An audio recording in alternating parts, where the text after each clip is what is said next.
You're watching the Black Wonder Channel, where we discuss current events, geopolitics, and much more.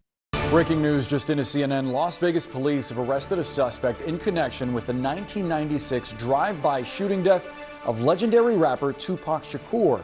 All these years later, police have arrested a suspect in the 1996 murder of rapper Tupac Shakur. Tupac was shot and killed on September 7th, 1996 in a drive-by shooting in Las Vegas. He was 25 when he passed. 60-year-old Dwayne Keefe D. Davis has been arrested. He was arrested this morning in Las Vegas in connection to the murder of Tupac Shakur. We do know that in July, the Las Vegas Metro Police Department served a search warrant on Davis's wife's home, and what they were looking for was any evidence linking to this crime. They were looking for anything that could show motive as to the killing of Tupac Shakur. Now, Davis, in his book Compton Street Legend, he wrote about breaking his silence over Tupac's killing in 2010 during a closed-door meeting with investigators. He said that he inked out some sort of deal with LAPD to give information so that he could avoid prosecution. But it's looking like, Chris, that his book and some of the interviews that he has done may be what caused LA or Las Vegas police to open up this investigation, have a search warrant, and bring forth these charges. There's going to be a press conference in about an hour. We hope to learn more about the arrest and those charges.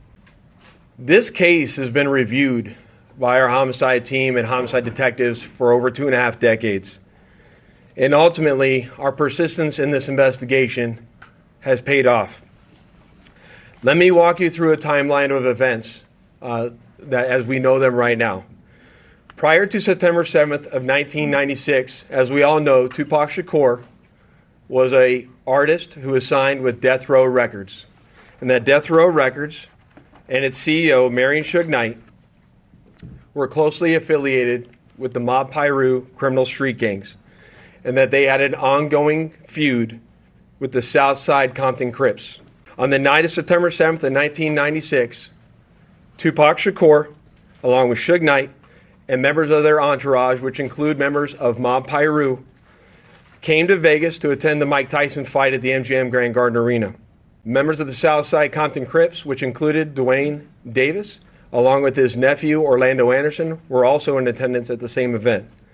As both were leaving the fight, members of Death Row Records spotted Orlando Anderson near an elevator bank inside the MGM, and at that time they began to kick and punch him near that elevator bank. And on this incident, you will see Tupac Shakur, who's wearing a shiny satiny shirt, along with Marion Suge Knight, who's a large man in a brown suit, punching and kicking Orlando Anderson. Following this incident, you'll see hotel security intervene, and then they will leave the area of the fight. Little did anyone know that it is this incident right here that would ultimately lead to the retaliatory shooting and death of Tupac Shakur.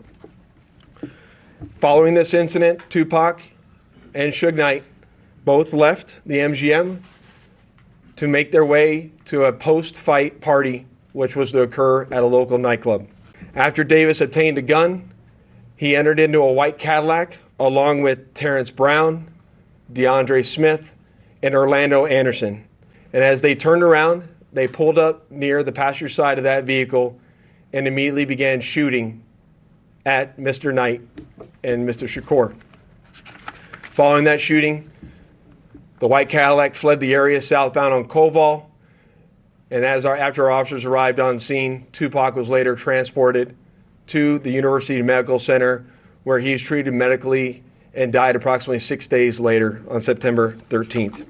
An arrest and indictment in the murder of legendary rapper Tupac Shakur. Really, investigators, they're going into stunning detail about how his murder was a retaliatory killing, that an investigation in which they knew soon after the murder of Tupac around September of 1996, the details of, but a case that went cold until 2018, and now one that is headed potentially for a conviction.